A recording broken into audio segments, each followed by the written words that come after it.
as a person, you're like, oh, I'm so unique. My problems are so unique, but it's not. Like even what Sheikh Maulana is describing, 1986, that situation, we've seen it in this Jamaat in your time, we've seen it in Shaykh Effendi's time, and then even you go back, if you look in what Khaja Alauddin Attar is saying, or even if you look at their incidents, and I'm just wondering if it's in the lifespan of a Jamaat or in the lifespan of a Murid, if that's just that pattern of behavior or that pattern of incidents, those everyone has to go through almost similar same things because it's so similar. It's so striking how similar it is. You're asking if you have to go through it? How do I say it right? Right. It's like, it's not just that it is similar. It's like it's almost exactly the same. Like Sheikh Maulana's, it's the question is, if it's so similar, it's the same, and people know it. Right. You know it.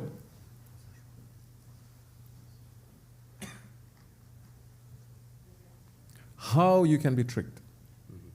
How you can allow yourself to be tricked.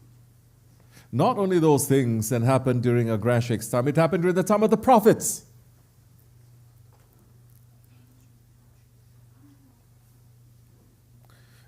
We are not animals that we don't have a choice.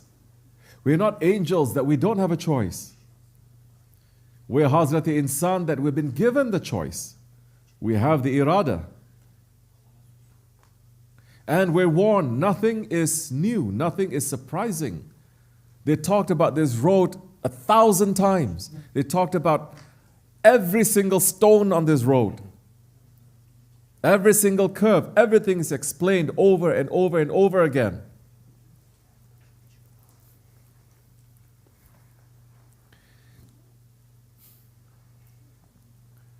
When you become disobedient, it is a choice. You choose to become.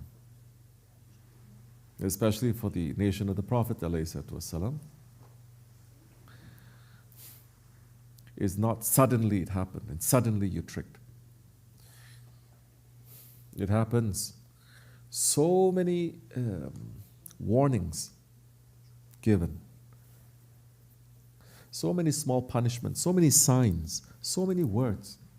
This is part of the mercy, no? This is part of the mercy. Interesting. Because that's what the ego says. The ego is punished. In the valley of hunger. Don't think the valley of hunger means you're not eating biryani. That means you deprive the ego of what it wants. You deprive it. What makes it strong, you must know. What makes it weak, you must know. But even with the body, what makes you weak, depriving yourself of food, actually makes you stronger. Yes? And the ego is saying, you are my most merciful Lord. Which means that what? Ego, even in its punishment, it understands. It becomes wise. It doesn't say, you are my most great Lord, you are this. It says, you are most merciful. Bismillahir Rahmanir Rahim. These two, that Allah, some awliyas even say the greatest names of Allah, they are there. Yes? That through that hunger, he understands the mercy of Allah. And Allah wishes to show His mercy. Astaghfirullah. So it's a choice.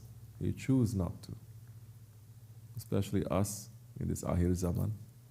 Especially us living in this country, filled with infinite choices. No one can say we don't have a choice. We are forced. We are not forced.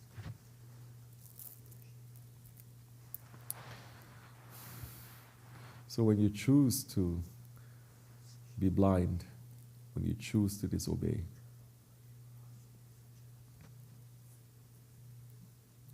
that gives power to the ego, because ego does not have a choice.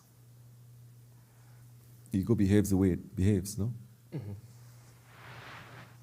Unless the only time that the ego has not a choice but behaves differently is when you put a noose around its neck and you control it, you ride it. Yes?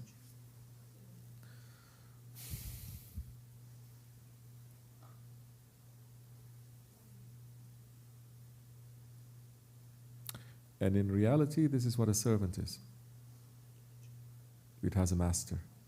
Whether that noose is spiritual, is moral, is by love, it is always something that ties. You have a master and you have a servant. I don't want to be a servant. We cannot even use the word slave these days. Slave. I'm not a servant. I'm a master. But we have been created as servants.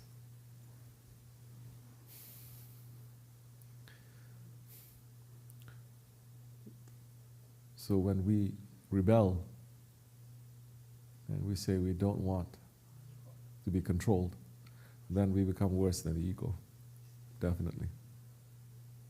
And then there's going to be a complete disaster. You go more and more and more blind.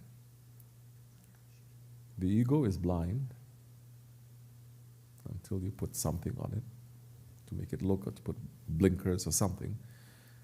But Hazrat Insan is not. It is the most wise creature that Allah subhanahu wa ta'ala has ever created. Don't we have that potential to know even what the angels they know, and further? To know what the animals they know, and more. We can know them, they cannot even know us. We are a mystery to the angels. To the animals, they don't know what to do with us. We say elephants look at us like we look at puppies. But we have this capacity Allah has given to understand everything. Everything. Because if Allah gives us the capacity to understand, we have been created to know our Lord. How can we not understand everything in creation? And we trade it for what? Instead of this knowledge and this practice and this experience, we trade it for what? With what the deaf, dumb, and blind ego wants. And the shaitan that says, follow us, will give you a little bit something, but you'll be destroyed forever. So, Allah keep us in the company of His beloved ones, inshallah, and not to run away. Allah forgive me. Allah bless all of you, inshallah. Allah raise the station of our sheikhs. May our knowledge and our practice and our experience increase, inshallah. May Allah forgive me. Al-Fatiha.